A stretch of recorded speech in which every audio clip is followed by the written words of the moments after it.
आज मो कवितार शीर्षक नुआखाई। नुआखाई अटे एक गणपर्व, कृषि भित्तिक पर्व। बरसके थरे पालंती आनंदे, मनरे अशेष सराग, मनरे अशेष सराग।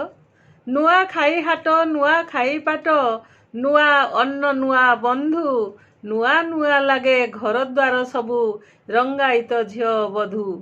हाटे रहीअछि भଳି भଳି ଶାଢ଼ୀ, ସତେ ସମ୍ବଲପୁରୀ ମେଳା। ଫଳ ରहीଅछि ଭଳିକି ଭଳି ଯେ, ଭାଉ ଶୁଣି ବୁଡ଼େ ଭେଳା। ପୁରୁଷଙ୍କ ପାଇଁ ସମ୍ବଲପୁରୀର ପଞ୍ଜାବୀ ଓ କୁର୍ତ୍ତା ମାନ, ଝିଅ ପୁଅ ଲାଗି ପୋଷାକ ପତର ତଥାପି ବୁଝୁନି ମନ। ଘର ସଜା ପାଇଁ କେତେ ରକମର ଫୁଲ ଦାନି ଫୁଲ ମାଳ, ରଙ୍ଗ ବେରଙ୍ଗର ତୋରଣ ଓ ଫୁଲ ଆସିଥିଲା ମାଳ ମାଳ। ପଶ୍ଚିମ ଓଡ଼ିଶା ଉଠୁଛି ପଡ଼ୁଛି, ଉତ୍ସବ ମୁଖର ଦିଶୁଛି। ସଭିଏ ଗୋଟିଏ ମାଳେ ଗୁନ୍ଥା ହୋଇ, ଫୁଲ ମାଳଟିଏ ହୋଇଛି, ସୁନ୍ଦର ମାଳଟେ ହୋଇଛି। ନୂଆ ନୂଆ ଖାଦ୍ୟ, ସୁନ୍ଦର ପୋଷାକ, କ୍ଷୀରି ପୁରୀ ପିଠା ପଣା, ମା ସମଲେଇ ପାଶେ ନେଇ ଥୋଇ, ସଭିଙ୍କୁ କରନ୍ତି ଆପଣା। ଘରେ ଚୂନ ଦେଇ ତୋରଣ ସଜାଇ, ଘରକୁ ମନ୍ଦିର କରନ୍ତି। ଦେଶ ବିଦେଶରୁ ସଭିଏ ଫେରିନ, ନବାନ୍ନ ଭକ୍ଷଣ କରନ୍ତି। ନୂଆଖାଇ ପର୍ବ ପାଳନ ସରିଲା, ମନ ଜମା ମାନୁ ନାହିଁ।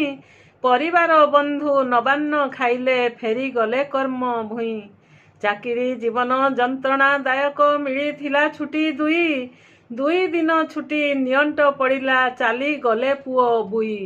ଉଦ୍ଦେଶ୍ୟ ଆମର ମହତ ହୋଇବ, ଦେଶ ପାଇଁ କର୍ମ କରି। ପୁଣି ଭେଟ ହେବ ବରଷକ ପରେ, ଫେରି ଚାଲ କର୍ମ ଭୂଇଁ, ଫେରି ଚାଲ କର୍ମ ଭୂଇଁ। ଅଭୁଲା ସ୍ମୃତିକୁ ସାଥିରେ ଧରିଛୁ, ଜମା ଭୁଲି ହେଉ ନାହିଁ। ଗୁଳେଇ ହେଉଛି ମନଟା ମୋହର, ଫେରିବାକୁ କର୍ମ ଭୂଇଁ, ଫେରିବାକୁ କର୍ମ ଭୂଇଁ।